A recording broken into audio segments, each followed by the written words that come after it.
What is the state of Donald Trump's Republican coalition? This started last year. Some argue that the cracks are starting to appear and do continue as the US approaches the midterms. Joining me live now is Democrat lobbyist Niki Carelli. He continues to flood the zone, Niki. He seems to have ridden the Epstein file wave. What are these cracks that you speak of? Well, it's been hard to imagine, but it's only been slightly less than a year and a half since Speaker Johnson took over as Speaker of the U.S. House of Representatives after a 3-week period in which the House was leaderless.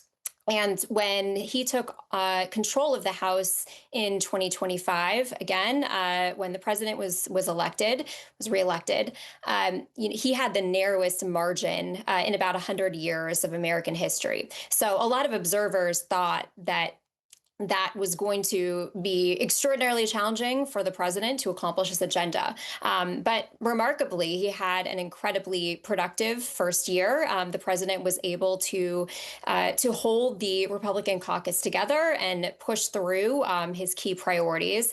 But we really are seeing cracks start to show. I think you mentioned the Epstein files. I think that was the first sign when we had a handful of Republicans that broke ranks and ultimately forced the White House to switch their position and instead call for the release of the files. But more recently, we have seen other Republicans break ranks against the president on some of his key priorities. So we've now seen a resolution in the House against the president's tariffs against Canada. We certainly expect more of that. We've seen Republicans in both the House and the Senate criticize the president for a recent video that he tweeted that showed the Obamas with their faces over monkeys. That's a small example, but something that I don't think you would have seen even 6 months ago. So I think that it has interesting implications for the midterm elections and for what the president is going to be able to accomplish with his Republican majority in Congress for the rest of this year. Let's talk about Doge because, I mean, that was such a focus for so long. Elon Musk was going to find, billions upon billions of dollars in savings. A year out from that, essentially, that happening and then going pretty quiet, how much has that whole exercise saved?